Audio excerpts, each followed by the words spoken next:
But, before you can become a champion, you have to behave like a champion, but before you can win, you have to develop the habits and the mindset of a winner. It's these, it's the cart and the horse. But to me, that's what was most impressive about Steph.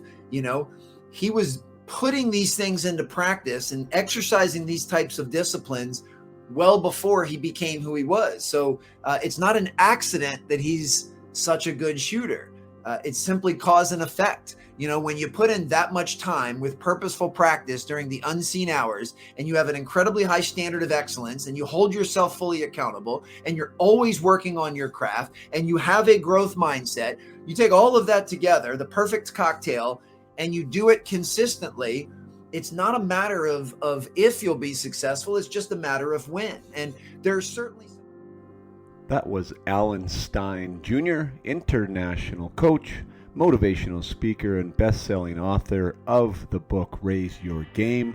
And you are listening to the Up My Hockey podcast with Jason Podolin. Just watch me now.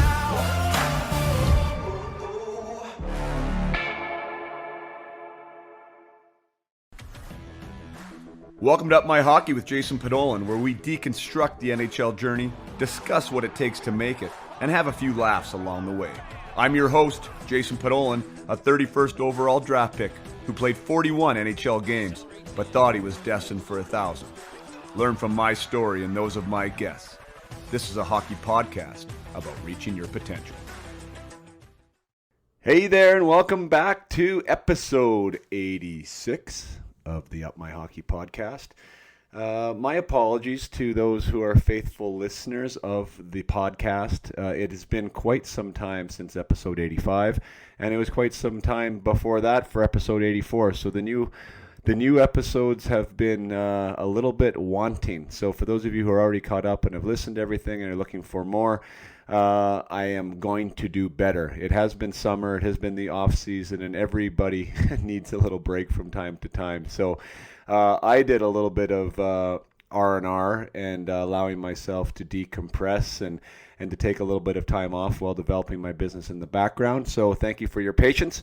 But we are coming back with a gusto because we have Alan Stein Jr. on. He is an author of the book Raise Your Game, High Performance Secrets from the Best of the Best. I came across Alan, as I share in the interview, after my interview with Jared Bednar. So the fact that we had him on, he's actually a basketball personality, and that's the sport that he spent in most of his life. Now he's into business coaching and helping companies raise their game. So this is actually the first specifically non-hockey personality on, and I'm super thankful for it because when reading his book, it was amazing to me. One, I mean, he's very concise. It's very thoughtful. It's very story driven, which I like. It's a really easy read. But a lot of the concepts and principles, from him breaking it down to player principles, to coach principles, to company principles or team principles, are really things that I love to coach and that I love to talk about, not only with my private clients, but also in the Peak Performance or Peak Potential project. So I found our alignment was really interesting, and I wanted to speak to him and hear his stories and how he applies that from basketball, and stories from basketball, and how they relay into hockey. And obviously there's many, many parallels. So this conversation was awesome. We get into confidence. We get into parenting. Parenting I consider to be a lot like coaching. So there's lots of parallels in that. How to raise empowered young men and women, or how to raise empowered hockey players. So for the coaches and the parents who like to listen, this is a fantastic podcast. And for you players out there, there is a ton in here for you to extract about how to practice, what your controllables are, things you want to stay away from as far as the big three, as Alan calls them, that he doesn't allow in his house. We talk about personal deliberate practice because we're talking about Steph Curry and how he approaches his practice. There are so many good things in this episode that I am really looking forward to sharing it with you. This is one of the first times there's been a few others, like David Quinn, of the former head coach of the New York Rangers, and a couple others that I have not met before. And this is one of the scenarios where Alan and I have never met. We've never spoken. We spoke off camera for probably a minute before the podcast started. So this was the first time meeting each other. And Alan was super impressive, very articulate, poignant. You can tell he's a motivational speaker. Very good with words, and I really enjoyed the stories he shared. So for those of you, you're in for a treat today with a high performance coach and author of the book Raise Your Game, a book that was on head coach, Stanley Cup champion coach Jared Bednar's desk, that maybe helped motivate him and some of his players on the way to a Stanley Cup championship this past year. So please enjoy my conversation with Alan Stein Jr.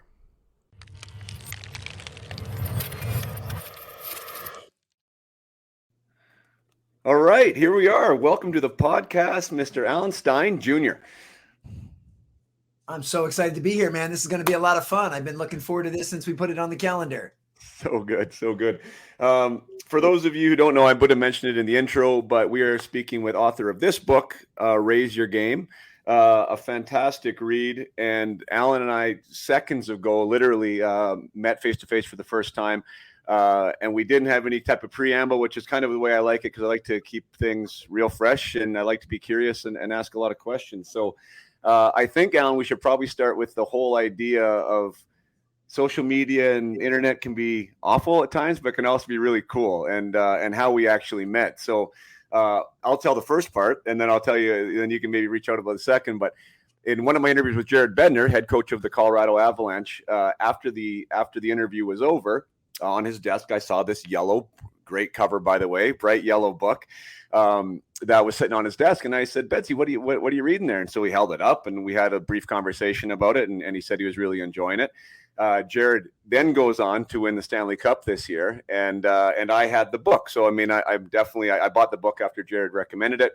There I am reading it. I post something on social media. Alan actually happens to respond to me, just let's go or whatever. And then I told him the story about Jared. Now Alan has been in touch with Jared Bednar. I don't know what's going to transpire there. And now here Alan is on my podcast. So I love the way that works sometimes. The universe is a beautiful place. It most certainly is. And that's one of the cool parts about social media and kind of this virtual world that we live in. I had no idea he was reading it. And, so it was, I'm incredibly grateful that you even brought it up. Very thankful for the introduction. Glad I got to reach out to him. I don't know that I can take all of the credit for them winning the Stanley Cup, but I feel like probably take at least, no, I'm just kidding. No, I just think that's really cool. And anytime I hear of someone that's found value in my work, whether they've listened to a podcast or seen a video or read the book, and they're kind enough to relay that information back, it really fills my bucket and inspires me to keep putting stuff out in the world. So I appreciate you for connecting those dots. Oh, no. Yeah, you're welcome.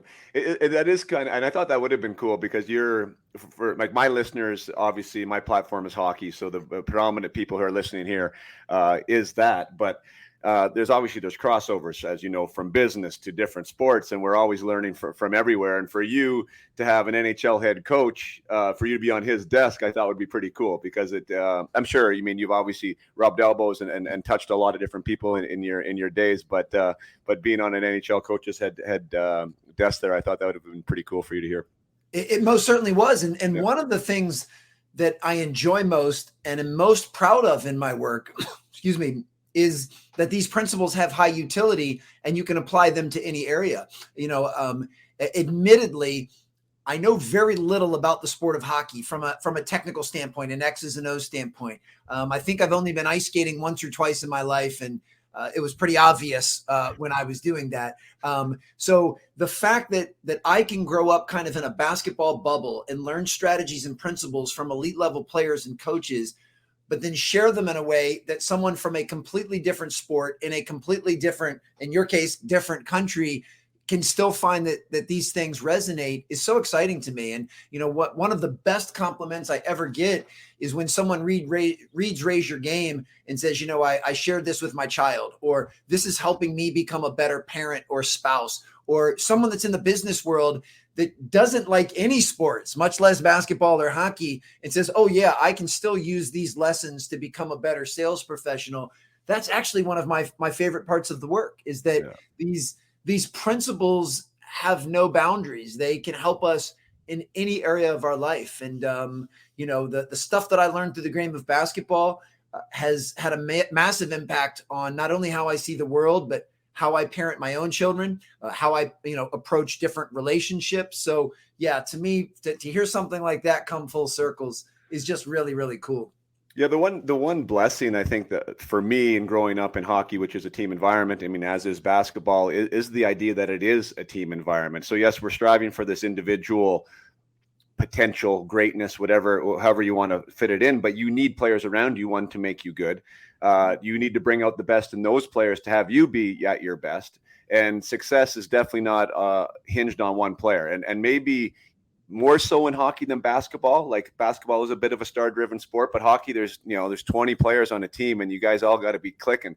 And what I like is when players are done with the game, and whether it be basketball or football or hockey, a lot of those aspects, you talk about the principles of the sport, the principles of being a teammate, like that it's a plug and play with business. And a lot of times the business professionals, because they're academics, haven't really experienced what that team environment is like, I find. So when you insert these players that understand what team is and how to lift people up, and you're not clawing your way to the top, you're helping people up with you. I really like when players make that connection. I mean, you yourself now going to business, and a lot of these other players that have success in business, I think it's just a natural connection. It absolutely is, because those players, I mean, there's a few things that they usually share in common. First and foremost, they're coachable. They understand that I need to learn to take instruction. I need to be open to feedback, that somebody else is going to hold me accountable to doing my best.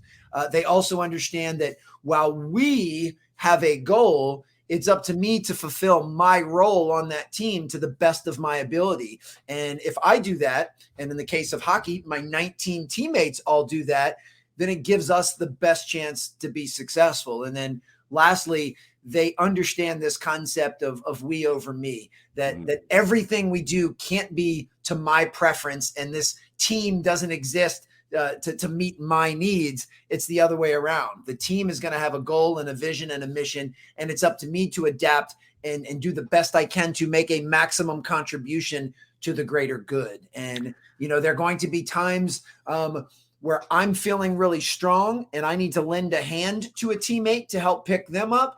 And there's also going to be times where I'm feeling low and I need to reach a hand out and ask for help from a teammate. And it's those types of qualities that I think we inherently learn through team sports that then apply to every area of life. And I know, if I was running a business where I was hiring people regularly, one of my, I won't say requirements because I don't like to box myself in, but one of my very strong preferences would be to hire someone that at least has some experience playing on a team. Doesn't mean they had to play in the NHL or play at university level, but even if they just played, youth hockey or hockey in high school, it would just let me know that there's a better than average chance that they'll have some of those characteristics.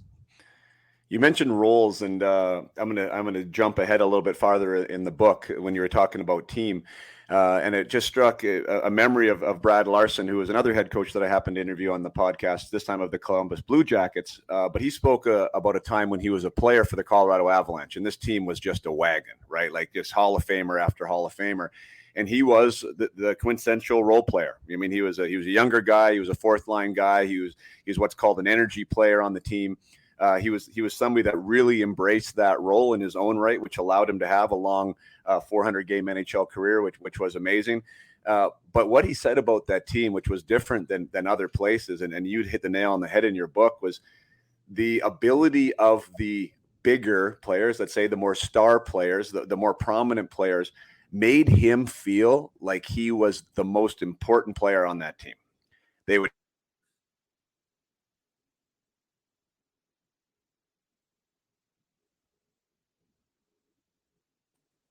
what some people might think is a minimal role, and when it comes to hockey, like to lift that player up and to really embrace that. Like, boy, does that that leads to winning, that leads to a lot of these other things. But in Brad Larson's career, it also led to like personal greatness in his right, and a personal career that lasted a long time. So I love what you talked about roles there. Is there any similar stories like that where you can remember like a sixth, seventh man that that really, really like did his job and made everyone else better. That and in doing so, like his selflessness help the team.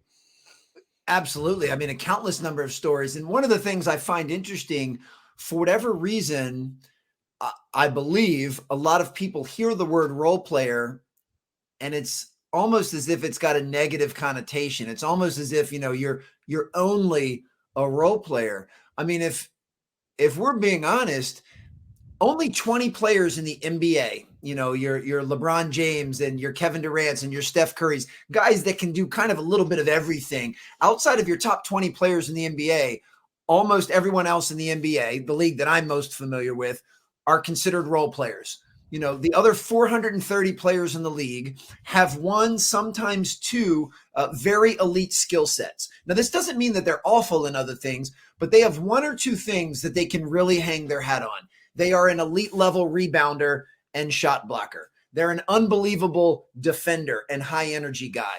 They are a knockdown shooter, and these guys are playing, at the top of their profession and the top of their craft. They are the best in the world at what they do, and they're still considered role players. So I think we need to switch the mindset that being a role player is somehow less than, because it's not.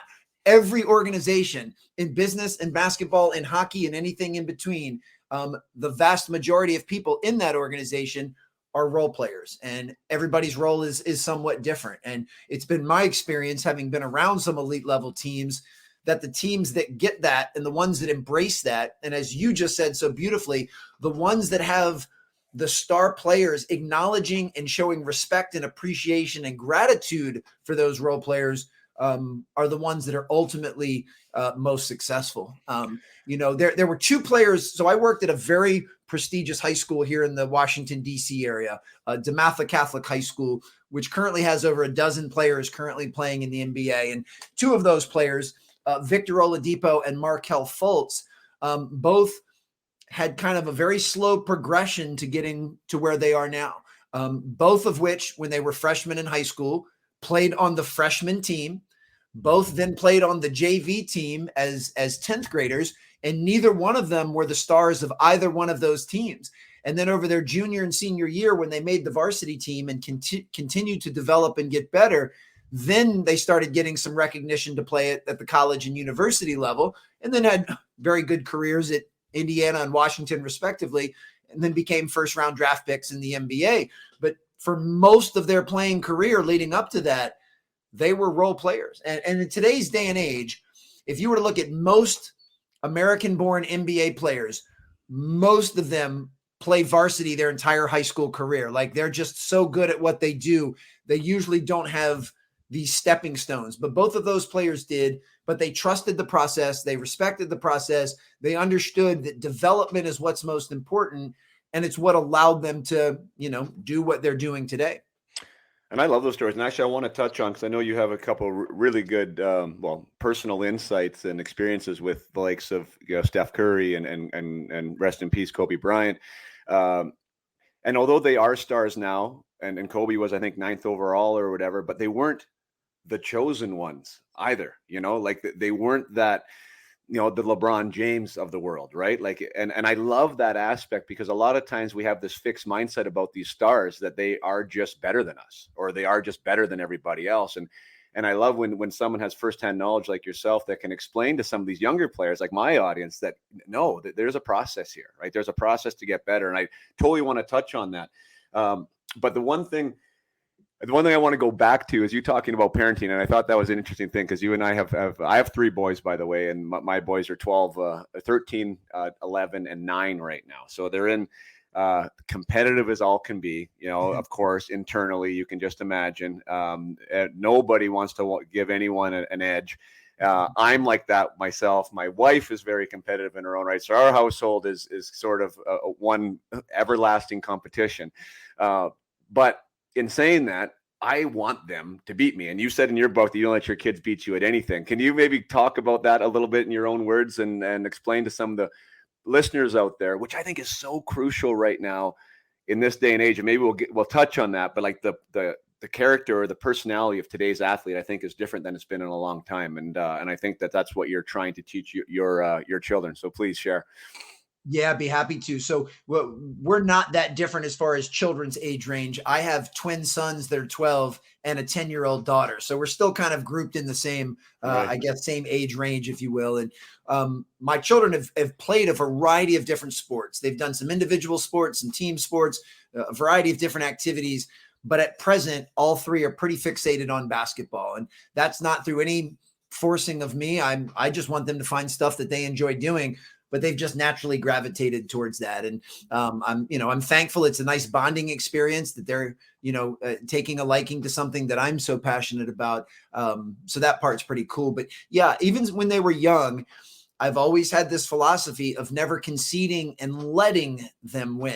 And for the most part, we're talking about any activity or something that would involve, strength, speed, or intelligence.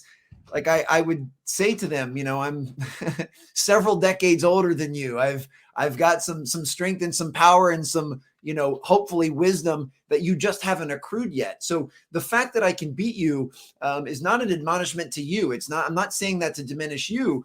That's just the reality of it. And I have always been very open with my children that I want them to earn everything. They certainly will never have to worry about having a roof over their head or clothes on their back or food at the table. There are basic needs that will be met. And they know that I will always love them unconditionally. My love for them has nothing to do with their performance on the court or what grades they get in school. Those are the basic needs. But outside of that, I want them to have the attitude that they will earn everything that they get in life. They will earn every grade. They will earn every relationship. They will earn every position on a team. And that's really important. So I've had that attitude, with them since they were young. Now, just so nobody calls child services to have my kids taken away, there are two disclaimers that I'll make. The first is, especially when they were young, we would still play plenty of games of chance. I don't know if you have the exact same games in Canada that we have, but, we're playing games like Candyland and Chutes and Ladders and things that literally you just roll the dice or you spin the number wheel. So they would beat me in those games because it's pure luck. And we would play plenty of those because I do want them to taste winning and taste success. The other thing I would do was I would appropriately handicap certain things that we would do to give them more of a chance. So if we were going to race from here to the mailbox 20 yards away, I would give them a 10-yard head start, but I would still run as fast as I could to try to beat them. But if I handicapped it appropriately, they would still beat me sometimes. But when they beat me, it wasn't because I wasn't trying or I was letting them win. It was simply because we narrowed that, discrepancy between us fairly. So my kids certainly had some taste of winning at younger ages, but it was never because I let them. And now that they're getting older, with 12 and 10-year-olds, we'll play certain games, certain card games or Connect Four or Monopoly, and they'll beat me every now and then. We'll play Jenga. They'll beat me every now and then. I have to do less handicapping when we're doing certain races or playing games, and they can beat me. And the sense of satisfaction and joy that they have, knowing that they earned that victory, is unparalleled. And I just don't think they would have gotten that had I always just conceded and let them win. And, I remember when I was around 15 years old, I finally could start to beat my dad in one-on-one playing basketball. And once I got over that hump, I don't think he ever beat me again, and I can just remember how satisfying that was. So yes, I hope that I can't wait for my children to beat me in basketball, because they'll know it was legit. I'll know it was legit, and they'll have immense satisfaction in doing that. Yeah, well, it's about empowerment, right? I mean, I think like everything that I do with the athletes that I work with and the programs that I teach is about empowering these players to feel like they're in control and to let them know what they're in control of. And that thing you talk about earning, I mean, that is effort, right? And that's a commitment and to getting better. And I'm seeing it right now firsthand. My 13-year-old son, he's in the gym. He has these aspirations of being a player. And he's following, an age appropriate process at this point of like his commitment level and his discipline. And it's super fun to watch, but like he does more pull-ups than me now. You know, I mean, he beats me in push-up competitions now, and I want it to be, obviously we want that succession, but I want them also to have to like aspire to do it, right? Like dad is a figurehead, of course, and somebody that I hope they look up to, but I want them to strive to beat me. And again, if we hand them these things, I think it breeds this sense of confidence, and it also breeds this inability to be resilient at times, which I'm seeing in today's athlete. I think that like there's a real problem right now, and you seem to be agreeing. Yeah, absolutely. And what I always remind them of is kind of the bigger lesson and the bigger principles. You know, I want them to be able to lose with some grace and to win with some graciousness. I mean, I think there's characteristics from both winning and losing that I want them to be able to embody and to learn from, and understand that all of this is part of the process and the bigger picture. So it's more of the traits and the behaviors. And of course, that starts with my ability to model those things. I mean, if we're going to play a game of horse, you know, in the backyard, when I win, you know, I'm not talking smack to them. I'm not, you know, waving my finger in their face. I'm not, you know, boasting. I won. I give them a high five, and we just move to the next thing that we're going to do. And when they beat me, same thing. I congratulate them. You know, I tell them this was earned. I don't pout. I don't make excuses.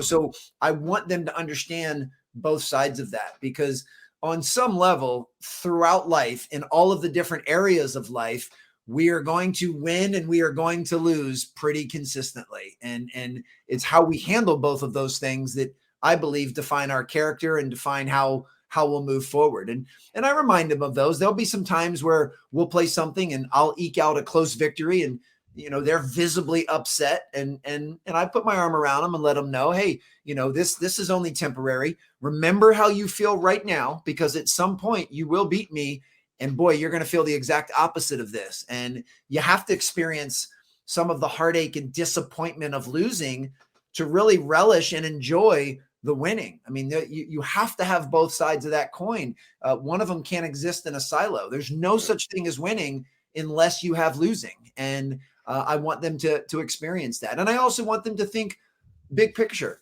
You know, they may not realize it in the moment, but, you know, losing one game at one tournament when you're in sixth grade at that moment might feel devastating, but there's a very good chance you will not remember that 5, 10, 20 years from now. But it will be part of the process that will allow you to continue to mature and grow if you use that and channel that appropriately. So, you know, one loss is not going to be the end of the world. It can actually be a really helpful and enriching learning experience if you embrace it as such. Yeah. So, yeah, all of these things are very regularly modeled and talked about with my children.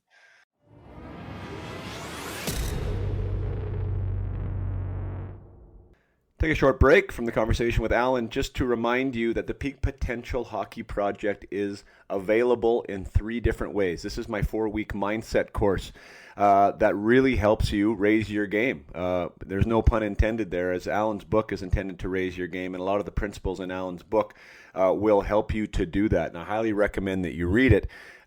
If you're a hockey player here that wants to take it one step further and get into a program, a 4-week program that will help you raise your game, your mindset strategies, your outlook, your perspectives on how to train, the use of deliberate practice, to increase your mental agility and recover from mistakes, and to view situations and events with optimism instead of pessimism. There is a ton of great stuff in the Peak Performance or Peak Potential Project. You can take it by yourself, which is called the Solo Mission. That has nothing to do with me. You just go on my website and you purchase the program and you take it as you will. There's also the guided mission, which is the most popular way to take the program. That's with a group of athletes that sign up for a given session. And at the end of each week, we get on a live coaching call with me and we go over the material. We make sure you are applying it. We make sure you're accountable to it. We make sure you're understanding it. We share stories. We get through some challenges maybe with life or with your game or with the material. And we also celebrate some successes. And it's a fantastic community. It's a fantastic environment to really make sure you're using the material. That's called the guided mission. And the next guided mission, if you're listening to this live or on an early release date, is September 5th. So that will run for 4 weeks from September 5th, 2022. If you're watching this or listening to this at a later date, by all means, get on my website, upmyhockey.com. Check out when the next guided mission is coming, and you can sign up. It's making a huge difference for a lot of players. Those who just want to raise their game, those who wants to patch a couple holes potentially, maybe some confidence holes, maybe some self-esteem goals, maybe not really living up to that potential that they have. They're not performing the best that they can in games. This is a program that's going to help all of the above there. So check that out, the guided mission for September 5th. And there also is a last way to take it, which is called my mentored mission. That is one-on-one with me. Obviously, that's the most touch and feel with me. You're getting the most coaching in that scenario. Everything is tailored to you. So there's 3 ways to take that at upmyhockey.com. Check under services. So thank you so much for listening here to the conversation, and let's get back to it with Alan Stein Jr.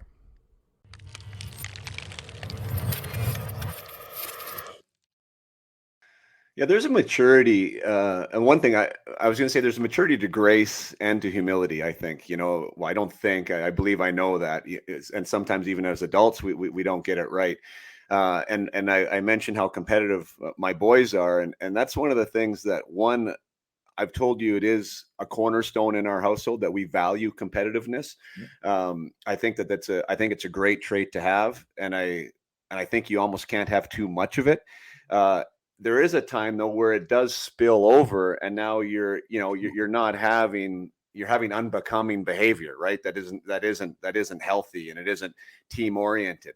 I interviewed one guest once. Rick Five was his name, 50 goal scorer for the Toronto Maple Leaf, and he says, I just want to round the edges with the competitive players. I just want to round the edge, soften the edges a little bit. Like, he doesn't want to take it away. And I think as a parent, that's a tough one for me, because everything that I work with and everything that I'm about is about building the person behind the player and about the character of the athlete. And I believe that's a massive competitive advantage in this day and age when culture is such a focus and what the dressing room atmosphere is like. But boy, competitiveness, like it's not dying, but I just think that is such a huge piece of the puzzle right now, to be brave enough to really commit to winning, and wanting to win. Right. And I just love that. And when I see that in athletes as a coach, and do you hold that to such as a high level as I do? And with the players you work with, do you love to see that fire? Absolutely. Well, I love that you paired the word courage with compete, because those things go hand in hand. It takes a tremendous amount of courage to put yourself on the line and risk losing, risk defeat. In some cases, risk feeling humiliated, feeling disappointed, it's much easier to toe a tepid line, never put yourself out there so you're not at risk of any type of major loss. So yeah, in order to compete, it does take a tremendous amount of courage. And with my children, I want them to compete, but I want to make sure they know there are 3 behaviors that we as a family do the best we can not to exude. And I say best we can because none of us are perfect. We're all going to make mistakes. But that trilogy of behaviors is blaming, complaining, and making excuses. So they understand that when they lose, whether it's an individual activity or it's a team sport, that blaming, complaining, and making excuses is just simply unacceptable.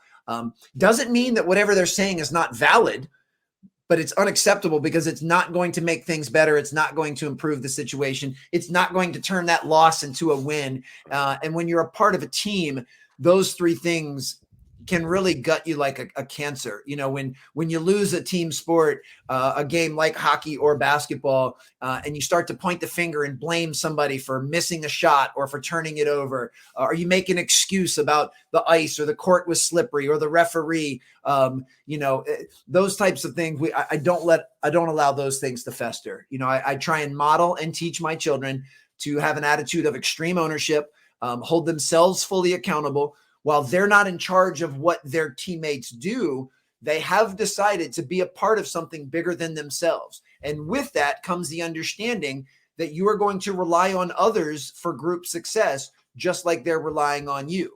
And it's not who missed the shot, it's the fact we missed the shot, and that we will win and we will lose together. And I think those types of principles are important to enforce. So yes, I want my kids to enjoy competition, to be fierce competitors, to be proud and thankful when they win, but to be gracious and humble when they lose, and to keep looking at this bigger picture. And as soon as I start to see them skewing towards blaming, complaining, making excuses, skirting responsibility, those types of things, that's when we'll dial it back in, recalibrate, reconcile, and have one of these kind of discussions. Yeah, fantastic. Man in the Arena, that speech was one of the first things that I kind of gave my oldest son, and I think, well, one, what a piece of written work that is, but two, I think it's so much more relevant in today's age. We talked about the social media, and I said maybe some of the nastiness that is on there, because with this highlight reel era, whether it's on TV or social media, that trying and not getting it right is much harder, I think, than ever for some of these kids, because you're exposing yourself to a lot of people instead of those who are just right in front of you. So I believe that's a mindset, and I believe that is something that can be talked about and understood, and the perception can change. But yeah, when you're willing to try, boy, a lot of good stuff can happen. So love that you mentioned that. You also mentioned the word about accountability. And for me, something came to mind, and maybe there's a parallel in basketball. But one of the things that I have a distaste for, let's call it, is when I see parents carry their young kid's hockey bag out of the rink or to the rink, right?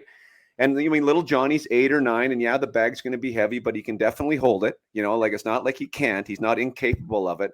And obviously, the intentions are there, right? Like, I want to be helpful, and I'm going to be loving and nurturing, and I'm a good mom, or I'm a good dad. But when I'm head coaching my teams, that's one of the rules I put right at the start of the year. I'm like, do not touch their equipment at any point. And for me, it's just like, it's a microcosm of sort of that bigger picture of like, ownership. I want them to own that equipment. I want them to take pride in that equipment. If it is heavy, I want them to actually have that intrinsic value of, I got it through the rink and I got it in there and I'm ready to go. So I think there are little kind of things, whether you're a coach or whether you're a parent, that you can sort of build in this empowerment, and you can build in this accountability to what they want to do, with sometimes without them even recognizing that there's a lesson there. It just becomes part of their day to day. For sure. I mean, I'll even take it one step back further. I mean, I have my kids pack their own bags. Like they need to pack the bag or pack their lunch or pack their water. And if they don't, either because they don't think they need it or they're expecting me to, or they forget, when they get to the game and then they say, well, I'm thirsty, I wish I had water, then I just say, all right, well, then I'm pretty sure you'll remember next time. I do the best I can outside of the obvious of safety. I mean, I don't teach my children, to look both ways by throwing them in the middle of traffic. But outside of their immediate safety, I want them to be as self-reliant and as autonomous as possible. Now, I may remind them and say, hey, if you want water at your game this afternoon, you need to pack it. But over time, I want them to be fully accountable and responsible for the actions that they take. And I don't bail them out. If they show up to the basketball game and they forgot to pack their uniform, then they're just going to sit and watch the basketball game. I'm not driving home to get it for them. And that is not because I don't love my children. It's because I want that to be the seed planted so that lesson will stay with them. If we're constantly bailing our children out and constantly packing their lunches and constantly carrying their bags, then they never really learn to be self-reliant and do those things. And they do start to have this mindset of entitlement. And I always find it fascinating that when a generation like ours tells the following generation, you guys are so entitled and you're so soft, I know, well, who was the one entitling them? It was us. They didn't just make that up. The reason kids are entitled is because we as adults came up with this concept of everybody gets a trophy and some of these other constructs. We were the ones that created that. And then we cast blame on them for trying to live up to that. So yeah, for me, I want my children to figure those things out. And I let them know, if you ever need my help for something, you can ask for it. I'm not putting you on an island by yourself. If there's something you need from me, like, my kids are 12 and 10. I don't expect them to, walk to the grocery store, buy all of their groceries and come back and make their lunch. I'll buy their food. You just need to tell me what it is that you want, but then you'll pack your own lunch. If I buy you a water bottle, then it's up to you to fill it and use it. So it's some give and take. And we have these discussions all of the time. And, I do believe that when you learn something through firsthand experience, quote unquote, the hard way, that lesson becomes much stickier. Mm-hmm. When you leave your uniform at home and you show up to the game without it and you can't play, you will most likely never do that again.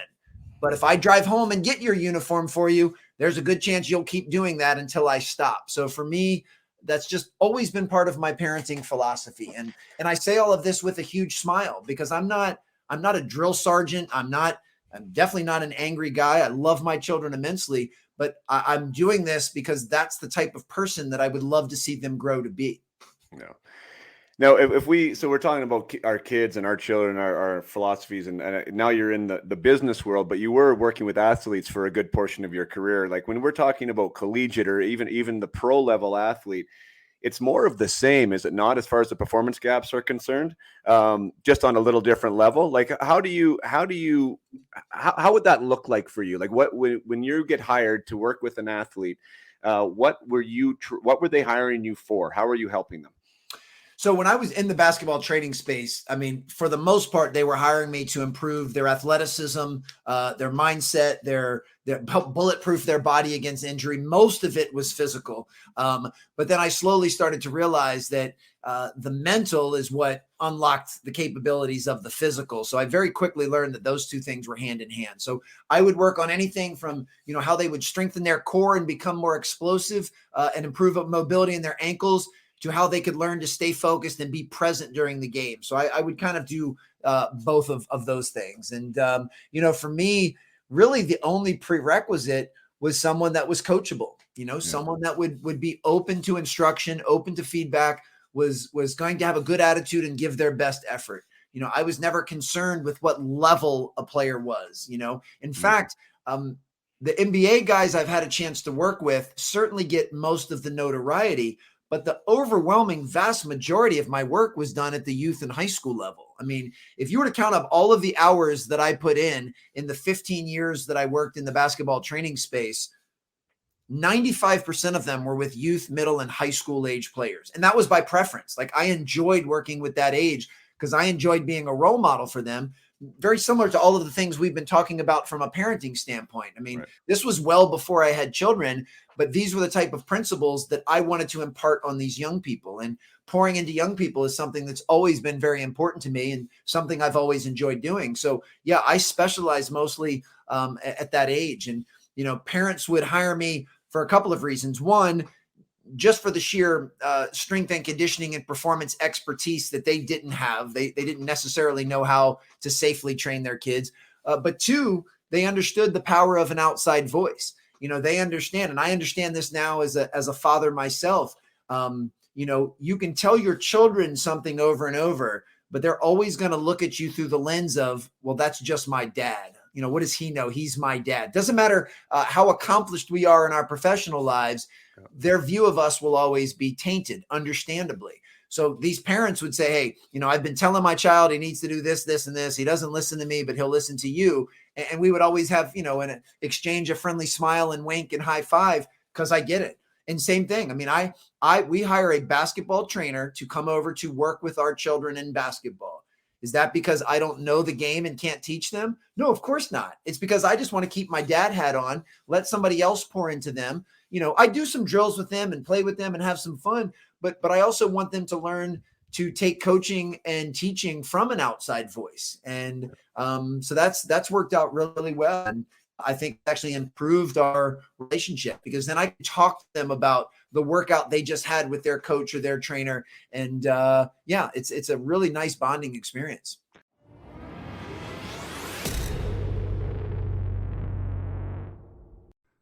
Hey there, just going to take a short break from our great conversation with Alan Stein Jr. to remind you that teams can work with me through the Peak Potential Project. Now, the season is fast approaching. The release date of this is at the end of August. This episode here, if you're listening to live. So September is just around the corner, and October. And wouldn't it be great to start the year off better than ever by giving your team the cognitive tools to be able to succeed on an individual level and on a team basis? I had the the benefit and the opportunity to work with some teams last year with the Peak Potential Project, and it was super exciting to see a team come together, to see them talk about things that they haven't talked about before, and to share a collective experience that usually they would not be talking about amongst themselves. This gives them more resilience. It gives them more opportunity to push each other. It gives them, it really gives them new choices to make on the ice and in the locker room that helps everybody on the team. You can do this for the price of a hockey stick, is how I have it set up. When a team rolls in for $200 to $300 per player, you can get the 4-week program that includes me with 4 coaching calls. The value, I think, is tremendous, as will the coaches that have taken the program will tell you the value is tremendous. Last year I had the opportunity to work with the Salmon Arm Silverbacks, a team in the BCHL. It was a great opportunity for me to work with the Junior A team, and head coach Tyler Shattuck. I'll share what he had to say about the program. He said, I immediately saw the benefits of working with Jason and his program. Our players were more adept in handling adversity, letting go of frustration, and even using it as a tool for performance. Jason's knowledge of the game, combined with his expertise in mental coaching, played a significant role in our team's performance on and off the ice. I would highly recommend Jason to any athlete or team looking to increase mental toughness for an athletic advantage. The Salmon Arm Silverbacks went on to their best finish in league history, or in team history. Obviously, I cannot take credit for that, but it is nice to be involved in the success of a team and to be a part of the culture that they're building there. And I do believe that some of the strategies and tools that we were talking about, and the ability for them to talk to me about throughout their season, did help them with their personal performance and their collective team performance. So the team option is there. You can find that out on the website, upmyhockey /peak potential. Go check it out. And like I said, for the cost of a hockey stick, if you're an amateur team, you can get some fundraising around that. You're not going to find any better value as far as a team building experience. So thanks again for listening. Now let's get back to the podcast with Alan Stein Jr.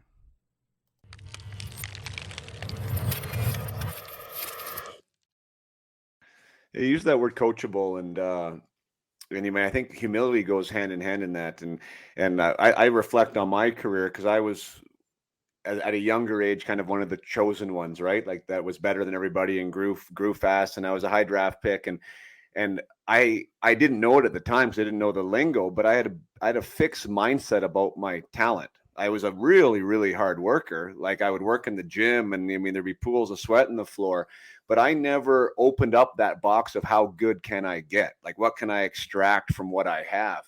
And to the point that, like, my parents were super supportive. I was an only child, and they were unbelievably supportive of me. Didn't have a hockey background themselves, but they at one point offered the services of Anthony Robbins. Not that they thought there was anything necessarily wrong with me, but just in the idea of, hey, how can you get better? Right. And for me, I was operating from that, that baseline of why I don't need help. Why would, there's nothing wrong. I mean, what's wrong with me? And now it's interesting, because I'm trying to get athletes out of that headspace that I had, that it's not about anything being wrong, or it's not about you being broken. It's about, how do you be better, right? How do you be better? And what do you need to input into your life, whether it be mindset strategies or tools or workouts or habits or people that can do that for you. And I think that's when it gets really, really interesting. And it actually becomes, you talk about passion in your book. I think that's where the passion starts coming up from. And you get this curiosity and all these great things start happening that really fuel the fire of your development. Do you, I know some of these stars, I assume I wasn't the only one. Like, there's got to only be a handful out there that are like, hey, I'm looking to fill my bucket with as many great people as I can. I think Kevin Durant was one of those players. Do you have maybe some examples of those that did have that growth mindset, and those that maybe had a fixed mindset? Yeah, most of the elite that I've been around in basketball and business, for whatever reason, whether nature or nurture, have had that growth mindset. They've learned to fall in love with the pursuit of mastery. They've learned to fall in love with the work during the unseen hours, that they get so much satisfaction, out of maybe learning a new move. And at the beginning, it's kind of clunky and awkward, but they keep doing it and drilling it down. And then they get fairly proficient at it, doing it in practice. And then 2 months later, just out of nowhere, they do it in the middle of a game. Like, they get so much satisfaction out of that. That's what keeps them going. They technically keep score with some of the external metrics, some of the external accolades and praise. But ultimately, one of the things that separates them from everyone else is no matter how good they get, they know they can still get better. By many people's account, when he's healthy, Kevin Durant is the best pure scorer in the NBA today. One of the best pure scorers in a generation, but he's not resting on that. He's still working on his game, adding new moves, working on new shots. He's not worried about what everybody else says, where he ranks among other players. He knows that he still has the ability to improve. That was one of the things I always found so remarkable about both Kobe Bryant and Stephen Curry. Once again, each of those guys are once in a generation type player, and that was never good enough for them because they knew they still had a little bit more in the tank, that they could still get a little bit better, that they could refine, certain nuances of the game. And to me, that's what's most important. And that growth mindset is certainly one of the things that I try to model and live out in my own life. And one of the things that I talk about very regularly with my children. And it's one of the most important distinctions I think someone can make. When it comes to Steph Curry, and I said you have a couple great stories in your book, and one that I've used with some of my clients, like read it right out of the book. But that idea that he was a work in progress, and I think you said, if I might be paraphrasing, but he was creating a monster when you saw him, and I just love that because I am super aspirational. I want children to aspire. I want humans to aspire, right, to something. And when we have these stories, these real world stories of who right now a lot of people feel is the best shooter in the game and MVP of the playoffs and championship player, who was unheralded at like 21 years old or whatever it was, that not many people knew who he was. Like, that is a crazy growth curve, right? But you talked about when you walked on that floor, what you were watching and what you saw in him before he became Steph Curry now. Maybe you can talk about that a little bit. Absolutely. Well, another one of these principles that I try to live myself, try to model for my children, and I talk about both on stage and on page, is kind of this mindset. And I'm not the one that came up with this phrase. I don't know who was, or I would give them proper attribution. But, before you can become a champion, you have to behave like a champion. But before you can win, you have to develop the habits and the mindset of a winner. It's these, it's the cart and the horse. But to me, that's what was most impressive about Steph. He was putting these things into practice and exercising these types of disciplines well before he became who he was. So it's not an accident that he's such a good shooter. It's simply cause and effect. When you put in that much time with purposeful practice during the unseen hours, and you have an incredibly high standard of excellence, and you hold yourself fully accountable, and you're always working on your craft, and you have a growth mindset, you take all of that together, the perfect cocktail, and you do it consistently.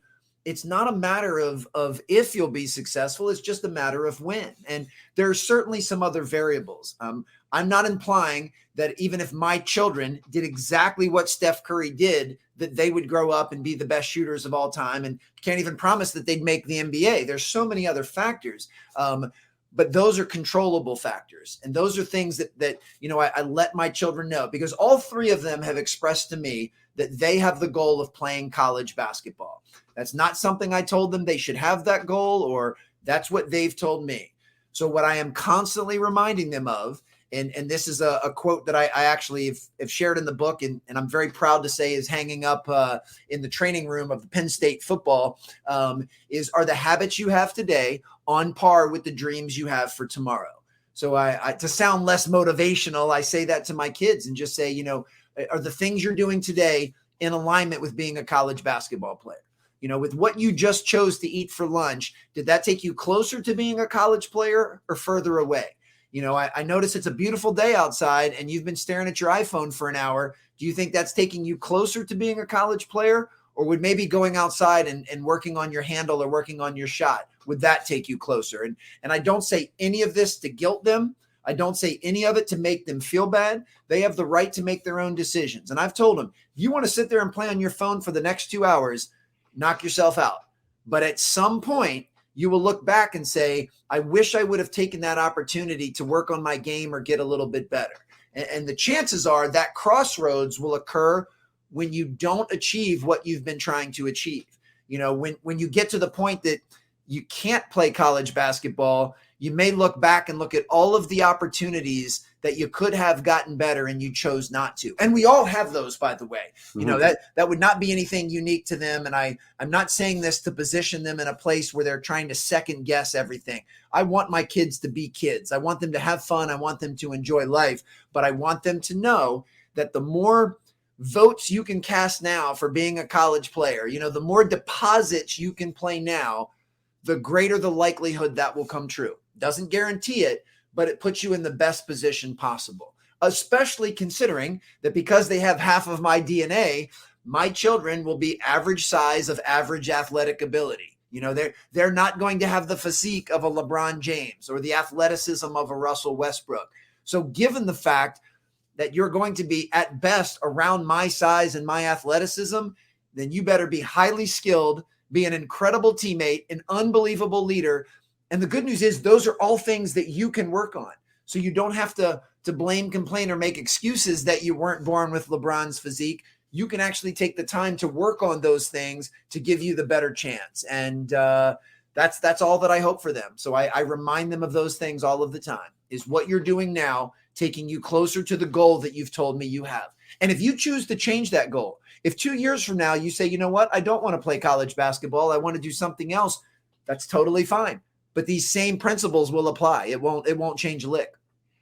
That's wild. So the Penn State quote, who is their coach there again? James Franklin is the head football coach at Penn State. But who was? But like the all-time coach? Well, I read a book, and I'm not a college football guy, but I read a book by a college football guy, and he had that above his desk, something very similar, like do your job. I know. Joe Paterno is the famous coach that was there for well over 40 years. That's right. Unfortunately, Penn State had that massive scandal with right. Some of the pedophilia charges. So, one of the hardest things that James Franklin had to do was come in and take over a historic program that was now riddled in controversy and has done a great job. But one of the cool things, very similar to how we started this conversation with dropping the breadcrumbs between, your introduction to me and Jared. So when I played basketball at Elon, a small school in North Carolina, and I became really good friends with a gentleman named Michael Hazel, who was a football player at Elon at the same time. And both he and I really gravitated towards strength and conditioning. So in our free time, we were often in the weight room together, and we built this nice friendship and kind of went our separate ways for about 20 years.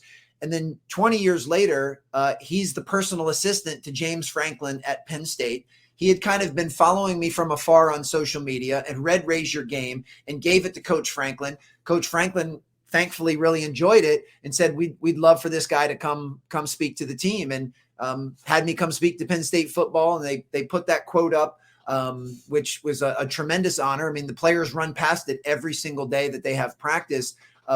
But that only stemmed from a personal relationship that I had developed 20 years prior. Right. I'm humble enough to acknowledge that if Michael Hazel was not the personal assistant to James Franklin, my quote would not be up in their training room, and I would never have spoken to the team.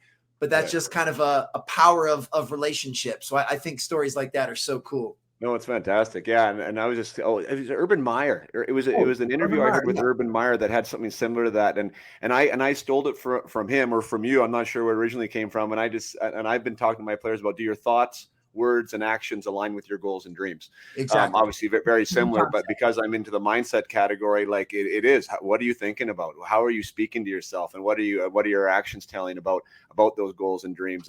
And again, I can't. Not everybody's Kobe Bryant. Not everybody's going to wake up at 4 a.m. and have this type of dedication. But the closer we can get those things to align, more often than not, you're obviously ahead of the game.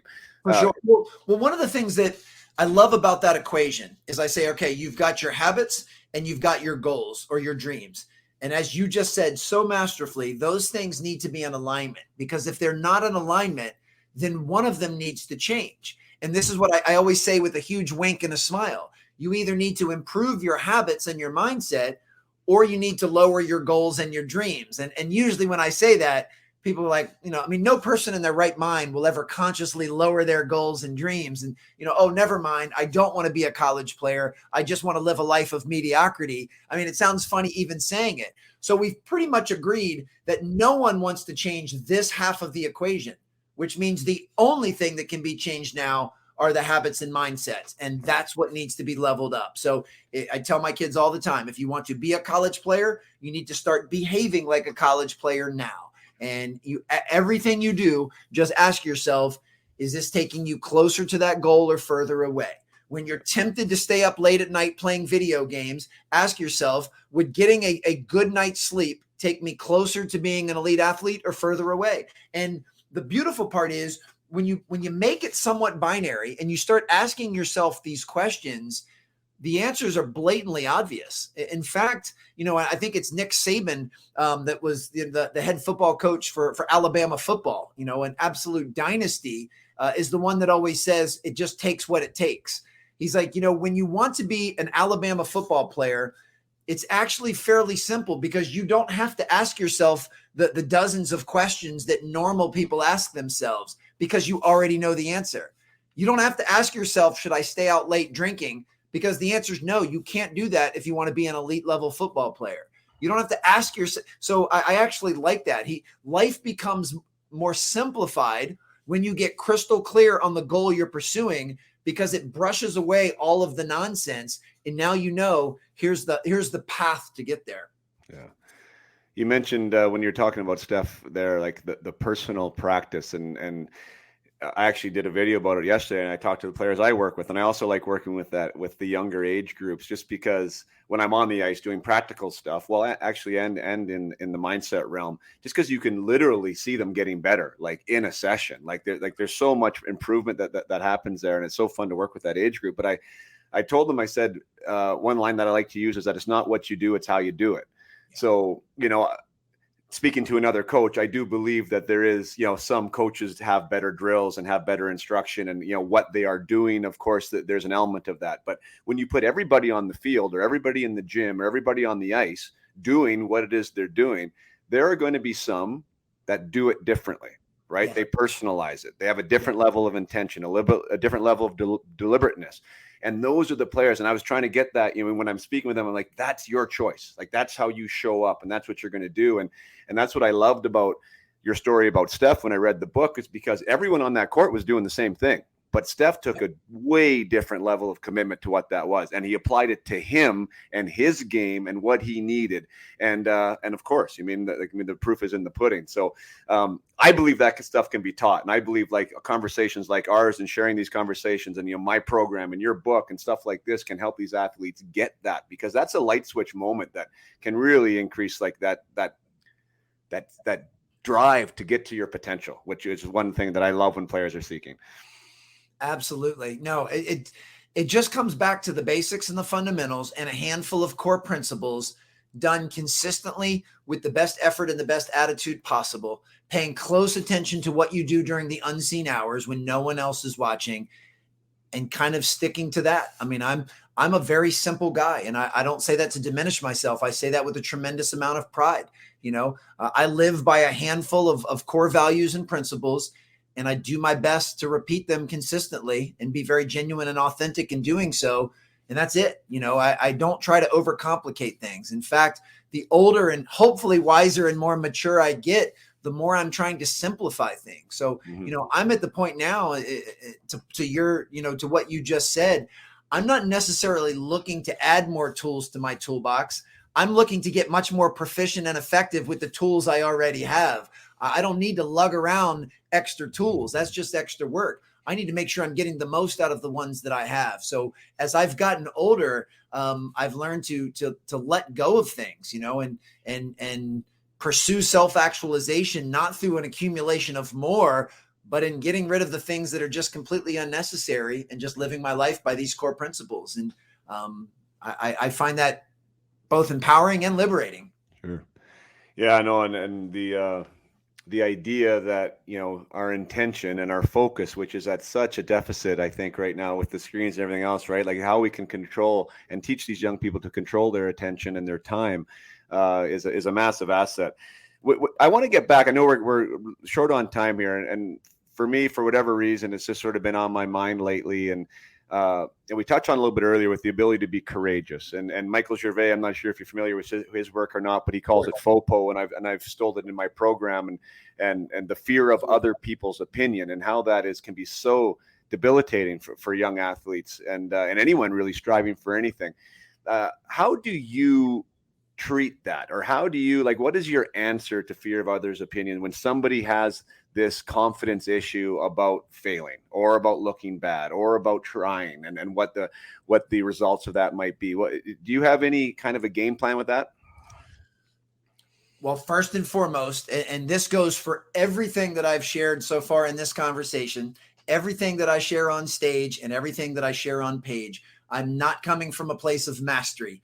These are all things that I am continuing to work on. Now, I am very proud of the progress that I've made in most areas of my life. I'm very excited and optimistic about the direction I'm headed, but I haven't mastered any of this. But the fear of other people's opinions is a perfect example of something that I'm doing a much better job dealing with that today than I have in years past. There have been times in my past where that was almost crippling to me. And while I'm certainly far from a master at it at present, I've made great progress. And some of it just comes down to what it is that we prioritize and what it is that we emphasize. Where in your pecking order are you placing the importance of what other people think? And this is not just other people like close friends and mentors. This is someone with an obscure avatar and handle on social media that you don't even know who they are as a human being, who may be critical or comment on something you're doing. Where are you prioritizing their opinion in how you feel about yourself? A lot of it has to do with how we define things. Like how do you define failure? If you work really hard to put something out in the world and a couple people criticize it, by your definition, do you consider that a failure? So a lot of these things I've had to recalibrate and readjust for myself, because I was putting way too much emphasis into that. So for me, I've been working really hard to make sure that my self-worth and my confidence comes from the inside out. It comes from keeping my word to myself, keeping commitments that I say is a part of it. It comes down to my self-narrative, the way I talk to myself. So I've learned to be less critical of myself, give myself more grace and compassion. Now when things don't quite go my way, I try to talk to myself with the same love and compassion that I would talk to one of my children or talk to a friend or talk to a teammate. If you and I were really close friends and you called me up and told me you'd had a really rough day, I'm not going to be critical of you. I'm not going to guilt you, make you feel bad. I'm going to try and comfort you. I'm going to try and pick you up. I'm going to try and inspire you. So I've learned to talk to myself in that same way. And then lastly, I also believe self-worth and confidence comes from demonstrated performance. You know how you get more confidence on stage as a keynote speaker? You get on more stages and you give more keynotes, like you get in the repetitions. And so I've tried to work on those things. And then I know that it also takes courage to put things out in the world, whether it's something like this podcast or putting a book out, because now you're putting a piece of you out in the world that other people are going to judge and can be critical of. And I accept that. I acknowledge that. And I have no problem with anyone voicing their opinion of what they think of me or my work. Where I can put up guardrails is whether or not I allow that to affect how I feel about myself. And, it's kind of that adage that I don't really worry about criticism from someone that I wouldn't ask advice from. If one of my close friends or mentors or coaches or family members came to me to offer some constructive criticism, I'm incredibly open to hearing that feedback. But when someone I've never met, as something is casting a stone, I'll still listen to it because there's still a chance that they're making a very valid point and it could actually help me improve. but I never let it degrade my self-worth or my self-confidence. And because I recognize all of us are seeing the world through a very biased lens. And many of the times in the playgrounds I'm on, and when you're putting stuff out there, if someone is going to make the time to leave my book a 1-star review and say that it's garbage, that is more of a reflection of where they are in their life at that moment and what they're experiencing than it is about my book. Maybe they've had a really hard go at things. Maybe, who knows what's going on in their life. And so I don't judge them. I'm not critical of them. And if anything, it's the exact opposite. I have so much empathy and compassion. I feel bad for someone that takes 5 minutes out of their day to write a scathing review of my book. Like, that just shows that they're not in a great place. And I don't say that to diminish them or judge them. My heart goes out to them. But I'm not going to let someone that leaves an anonymous review on Amazon dictate the effort and time that I put into putting something out there. And, I can say all of this to you right now with a tremendous amount of confidence because it's taken years for me to get to this point. If we would have had this discussion 10 years ago, I wasn't in the same place. I was very much how I felt about myself was very much at the mercy of how others viewed me and what others thought. And it's taken maturation and life experience to get here. But I'm much more insulated now. I won't go as far as use the term bulletproof because I'm still human. If I still read that 1-star review for a few seconds, I'll still feel a little wounded. I'll still feel vulnerable. I'll still feel like someone, punched me in the gut. But now I'm able to quickly move on to the next play after that. It won't drag me down for more than maybe a few minutes. All right. Yeah, well, good for you. One of the games, and it is a game, and I'll just share this with you, and maybe it'll be something fun that you guys can do with your family or maybe somewhere on a stage. But Todd Halushko, a former teammate of mine, and I don't know if it was his game, but it was when I was first introduced to this, and it was when I was playing professional in Germany at the time. He had what was called the consequence game. And so the consequence game was where you would sit at a table with your peers. For us, it was a hockey team, and usually in a juvenile kind of setting, whether it be a restaurant or you're just out having a good time, and everyone would agree on a consequence. So the consequence was always somewhat humiliating, right? Embarrassing. Like, you'd have to do something in public usually that you would never normally do, right? So you'd feel massively uncomfortable doing this thing. And you get all those feelings inside and the guts, and you actually don't want to win the game, obviously, because the person who wins the game has to do the consequence.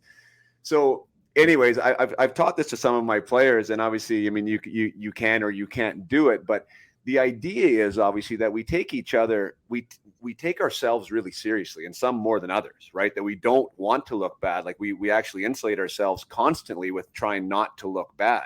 Right. Now, when you consciously go into a situation knowing you're going to look bad and then having to deal with that, and then also seeing the consequences of it, that it's not that big of a deal.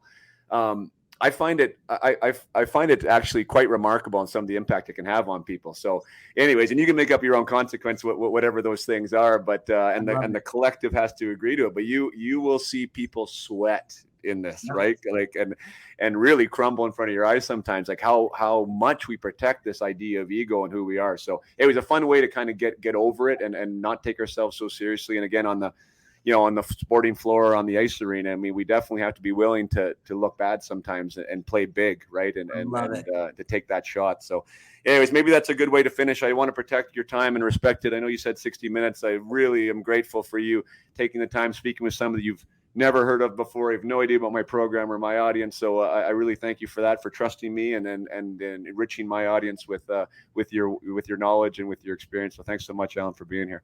Oh my goodness. It was my pleasure. Well, I appreciate you making the initial outreach and sharing that Jared had read the book. So that was very kind and thoughtful of you. This was a really fun conversation.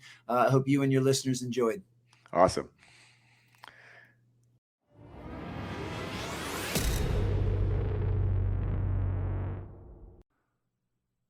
Thank you so much for sticking around to the end of the podcast with Alan Stein Jr. I know it wasn't difficult, as that was a pretty fun conversation to have. Alan, if you're listening, thank you so much for being gracious enough and trusting enough to spend 60 minutes with me, someone that you have never met. And I'm sure Alan has not been running around listening to hockey podcasts on performance, so I'm sure he hadn't heard the program before. So a little bit of a leap of faith by Alan. It sounds to me like we got along just fine, and I know you, my listeners and my audience will be forever grateful to Alan for all that wisdom that he shared. I really do believe the book is a great read.